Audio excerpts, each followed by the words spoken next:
Welcome to Jhargram. সুপ্রভাত বন্ধুরা, আজ 10ই জানুয়ারি 2026। এখন বাজে ভোর 5টা। তবে সুপ্রভাত কিনা বলা মুশকিল, কারণ চারিদিকটা পুরো অন্ধকার, এখনও আলো ফোটেনি। এদিকে দোকানও খুলে গেছে। আমি আছি এখন চাঁপাতলা মোড়ে।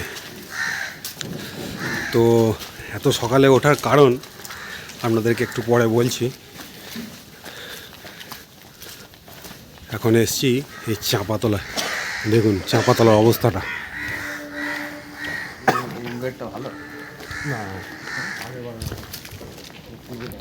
পুরো অন্ধকার, কিছুই দেখা যাচ্ছে না। এখানে গাড়ি আছে, গাড়িতে উঠি, তারপরে কথা হচ্ছে আবার। এই যে গাড়ি, চলো। বসে পড়েছি গাড়িতে, গাড়ি ছেড়ে দিয়েছে, এখন যাচ্ছি। তো যাচ্ছি আজকে পিকনিক করতে। Office picnic, mega place to Jhargram. তো এটাকে পিকনিক বলবো নাকি একদিনের ট্রিপ বলবো জানি না, কারণ চড়ুই ভাতি করতে মানুষ যায় একটু কাছাকাছি, সেখানে গিয়ে রান্না টান্না করে খাওয়া দাওয়া করে আবার ফিরে যায়। তো আমরা যাচ্ছি প্রায় 300-350 কিলোমিটার দূরে। তো এটাকে একদিনের ট্রিপই বলা যায়। 150 কিলোমিটার দূরে, 150, ওই যাতায়াত মিলিয়ে আর কি, যাই হোক। তো আমরা এখানে কজন আছি গাড়িতে, এই যে এদিকে শৈলেন্দা, এদিকে প্রশান্ত দা, এদিকে প্রশান্ত দার মেয়ে, আর এদিকে পান্ডিজি বসে আছে। গাইডম্যান সামনে আছে, যাচ্ছি আমরা, ড্রাইভার দাও আছে। আর এই হচ্ছে আমাদের গাড়ি ট্রাভেলার। সামনে অফিস থেকে আরও সবাই উঠবে।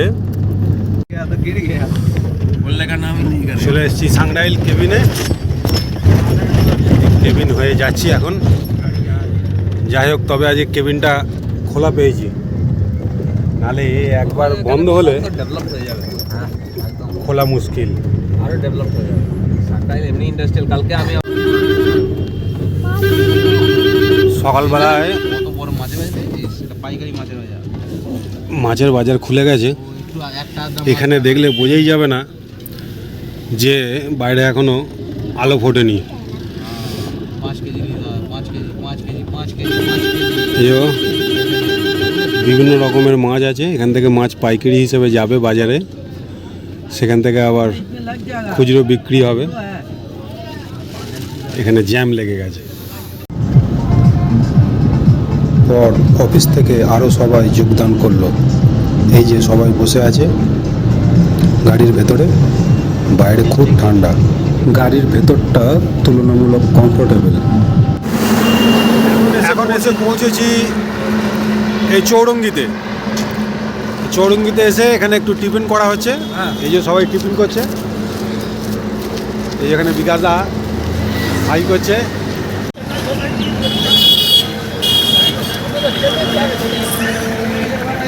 মুম্বাই চলে যাবেন।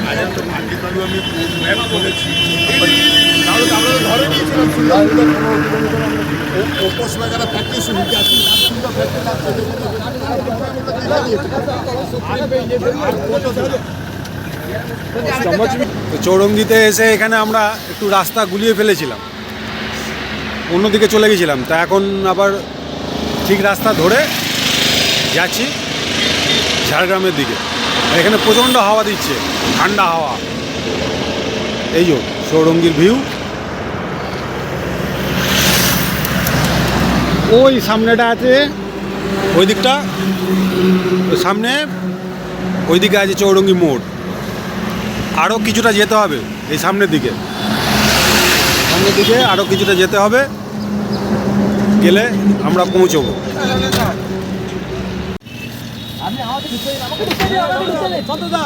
এখানে টিফিন করা হলো সকালবেলায়। এবারে আবার গাড়িতে ওঠা হচ্ছে, উঠে যাওয়া হবে এবার সামনের দিকে। সামনে পড়বে লোধাসুদির জঙ্গল। আবারও গাড়িতে বসে পথ চলা শুরু। গাড়ি চলল তার আপন গতিতে। দুই দিকে শালবনের ঘন জঙ্গল, আর তারই মধ্যিখান দিয়ে ছিঁড়ে বেরিয়ে গেছে পিচের ঝাঁ চকচকে রাস্তা। আমরাও চললাম গাড়ির ভেতর, গান শুনতে শুনতে আনন্দ করলাম। পথ চলতে চলতে সবাই বলল, এখানে একটু দাঁড়ানো হোক, এত ঘন জঙ্গল, একটু ছবিও তোলা হবে আর একটু হালকাও হতে হবে।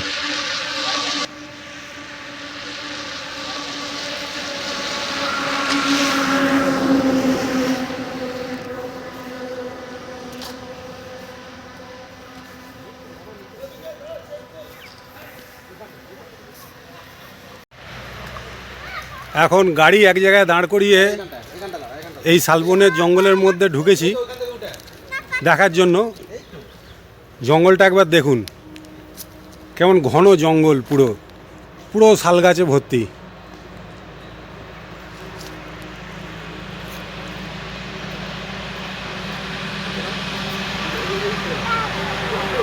পুরো শাল বাগান, আর এই জঙ্গলের ভেতর দিয়ে চলে গেছে রাস্তা,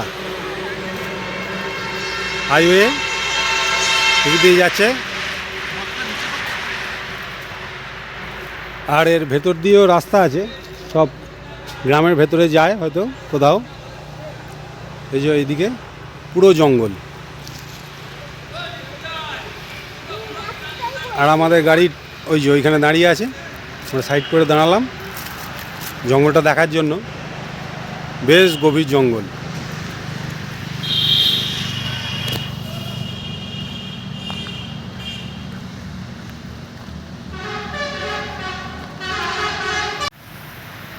গাছগুলো দেখুন, কি বড় বড় গাছ সব।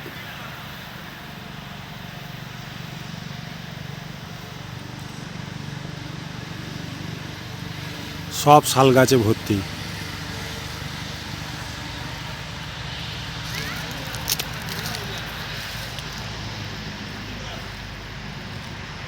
ঝাড়গ্রামে চলে এসেছি, এখন আছি বেলপাহাড়িতে। এই যে চারিদিকের প্রাকৃতিক দৃশ্য কত সুন্দর লাগছে দেখুন।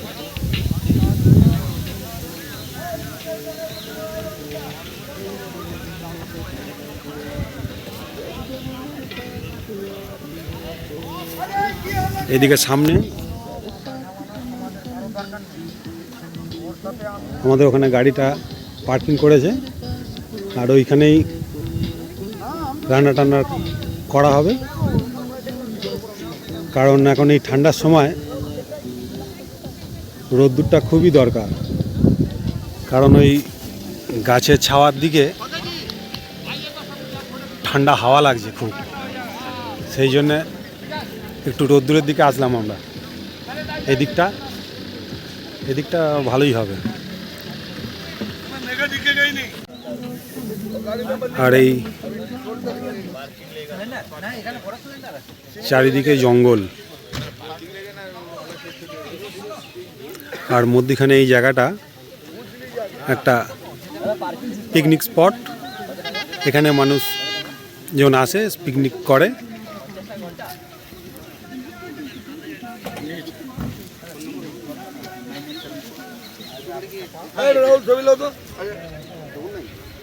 এই আমাদের অ্যানুয়াল পিকনিকের ফ্লেক্স লাগানো আছে, এখানে সবাই দাঁড়িয়ে আছে। এইদিকে সমস্ত প্রস্তুতি চলছে, রান্নার সমস্ত কিছু কাজ আরম্ভ হয়ে গেছে। এদিকে সবাই আছে, সবাই কাজের সঙ্গে যুক্ত।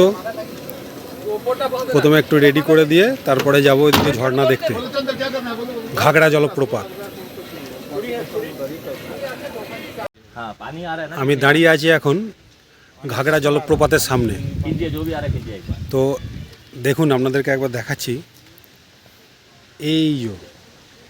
এই দিকটা সব বড় বড় পাথর আছে, আর এই মধ্যিখান দিয়ে জলটা বয়ে যাচ্ছে।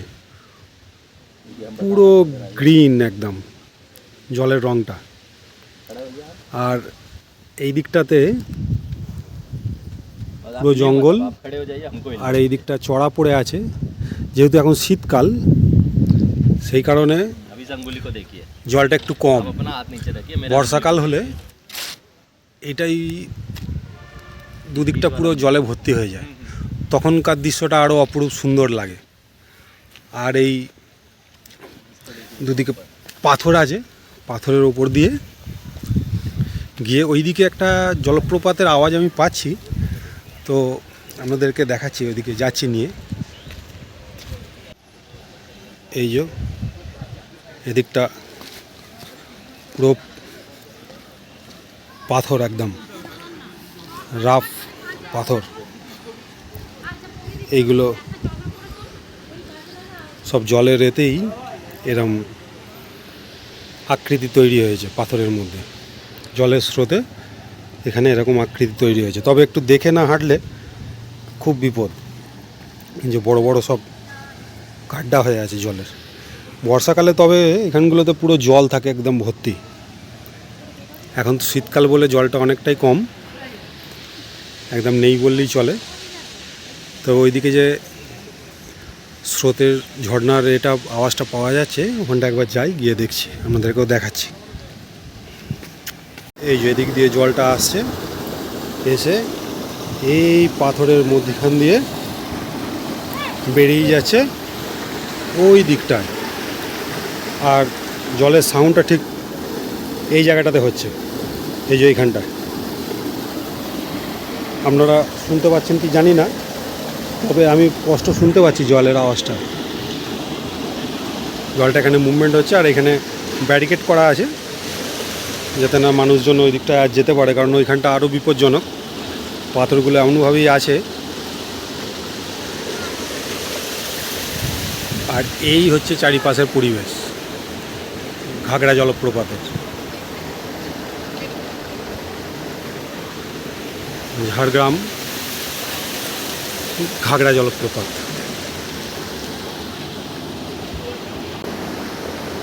আমি যে জায়গাটা আছি, এখানটা কিন্তু বর্ষার সময় জলে ভর্তি হয়ে যায়, কিন্তু তখন আর নামা যায় না।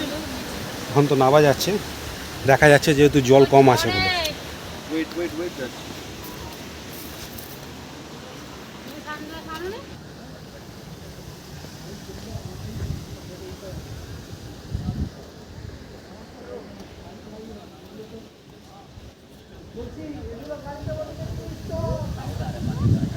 এখানে স্থানীয় দোকান থেকে এই যে শালপাতাতে শাঁকালু নিয়েছি। এই যে শৈলেন্দা, এদিকে পঙ্কজজি আছে, পঙ্কজজি ছোলা নিচ্ছে, চানা ছোলা। এদিকে সব ছোটো ছোটো স্টল করা আছে টিফিন করার জন্য। বাচ্চাদের জন্য অনেক অ্যাক্টিভিটি আছে এখানে, ছোটো ছোটো গাড়ি, তারপরে বিভিন্ন রকম খেলনা সব আছে। আর এই যে শালপাতায়, শালপাতা তো পাওয়া যায় না আমাদের ওখানে, তো থার্মোকলের পাতা। এই থেকে থেকে একটা দুটো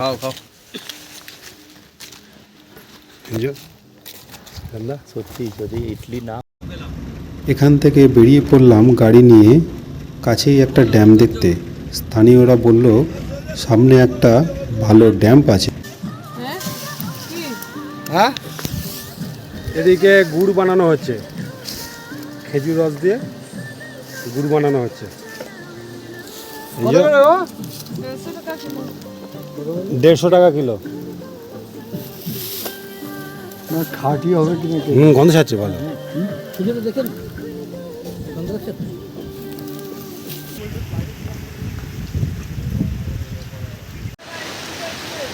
এই ওপর থেকে নেবে এসে এই দিক দিয়ে নিচে এলাম, এসে দেখলাম, দেখুন কি সুন্দর একটা ড্যাম। এই নদীটার নাম আমি জানি না, স্থানীয়রা বলতে পারবে, জিজ্ঞাসা করে বলছি আপনাদের। এই যে এখান দিয়ে জলটা আসছে, এইখান দিয়ে জলটা যাচ্ছে।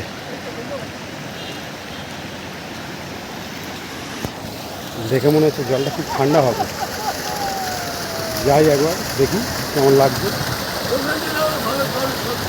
হ্যাঁ তুলছি, এই যে এদিকে জলের স্রোতটা পড়ছে কি সুন্দর। আপনারা নিশ্চয়ই জলের স্রোতের আওয়াজটা পাচ্ছেন।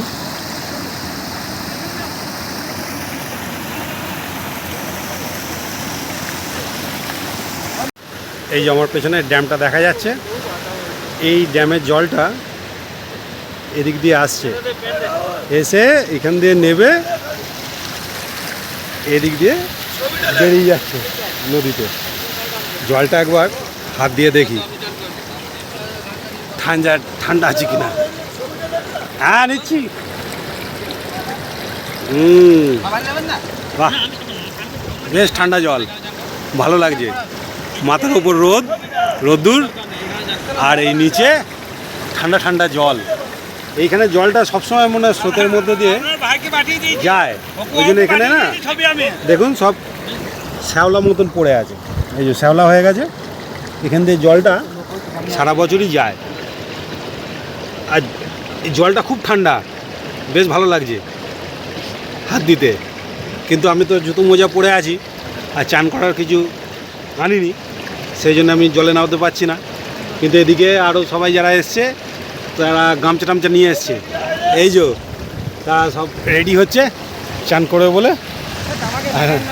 এইদিকে একজন নেমে পড়েছেন নিচে চান করতে, ওই যে ওইখানে বসে আছে। এদিক থেকে সব টপকে টপকে টপকে টপকে গেছে।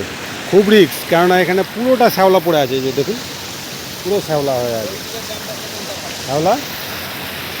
ওই জন্যে দিকটা যেতে গেলে খুব সাবধানে যেতে হবে। তবু আমি যেখানটা দাঁড়িয়ে আছি এখানটা অতটা নেই, এখানটা শুকনো আছে, এখানটা পরিষ্কার। কিন্তু এই চারদিকটা এদিকটা জল যাচ্ছে, বেশ ভালো লাগছে দেখতে। এখানটা সামনেটা বসে আছি, এখান থেকে জলের স্রোতটা যাচ্ছে। আপনাদের একটু কাছ থেকে দেখাই কেমন লাগছে জলের স্রোতটা। আমি তো খালি চোখে দেখে খুবই ভালো লাগছে দেখতে, আপনাদেরকে একবার দেখাচ্ছি। কারণ জলটা যখন স্রোতের মধ্যে দিয়ে পড়ছে আর রোদ্দুরটা উপর থেকে পড়েছে, জলটা বেশ চকচক করছে, একদম খুব সুন্দর লাগছে দেখতে। আপনাদেরকে দেখাচ্ছি একবার দেখুন।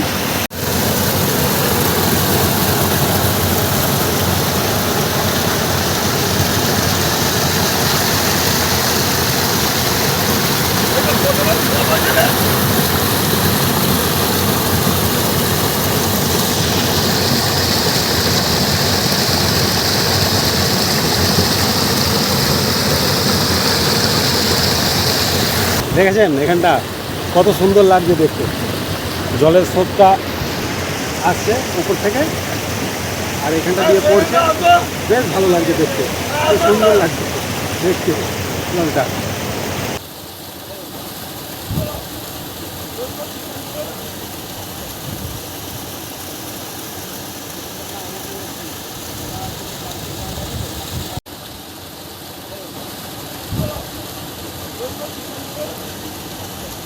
ড্যাম্পের সামনে অনেকটা সময় কাটালাম, বেশ ভালো লাগছিল। আর অন্যান্যরা স্নান করতে ব্যস্ত, তারা চান করছিল অন্যদিকে, আর আমি এদিকে ভিডিও করে যাচ্ছিলাম। এই অপরূপ সৌন্দর্যটা দেখতে খুব ভালো লাগছিল, আপনাদেরকেও দেখাচ্ছি, দেখুন, অবশ্যই বলবেন কেমন লাগছে।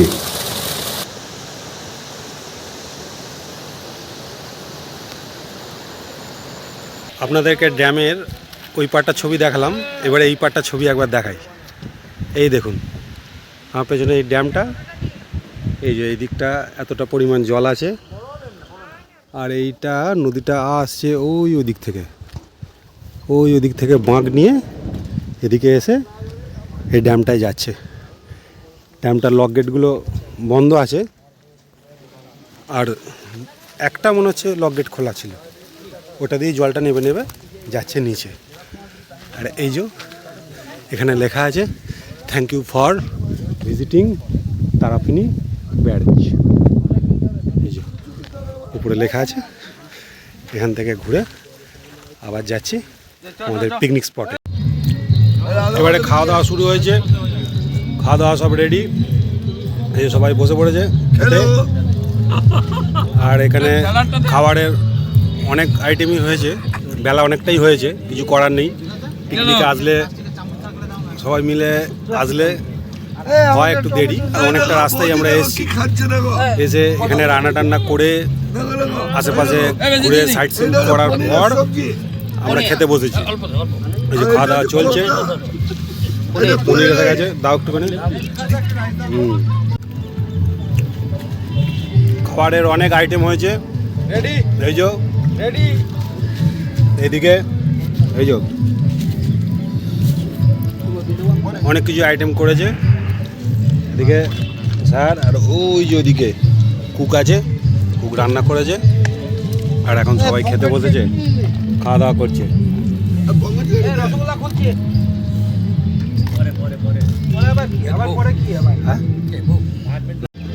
এখন বাজে বিকেল 4টে, আর এই সবে আমাদের খাওয়া দাওয়া মিটল পিকনিকের। এবারে সব গুছানো চলছে, গুছিয়ে টুছিয়ে এই যে এদিকে একটা গাড়িতে সব উঠছে, আর ওইদিকে ট্রাভেলার আছে। এই যে আরও সবাই যারা পিকনিক করতে এসেছিলো পিকনিক গ্রাউন্ডে, এবারে সবাই শেষ মুহূর্তে আনন্দটা উপভোগ করছে। তারপর আমরাও বেরিয়ে পড়লাম, কারণ আমাদেরকেও অনেকটা রাস্তা আসতে হবে। সেই কারণে সবাই মিলে একসঙ্গে গাড়িতে উঠে গাড়ি রওনা দিল। আর এই ব্লগটা আপনাদের কেমন লাগলো অবশ্যই কমেন্ট করে জানাবেন। ভালো লাগলে একটা লাইক আর শেয়ার করবেন। এবারে গাড়ি ছাড়বে, বেরোবো এবারে এখান থেকে।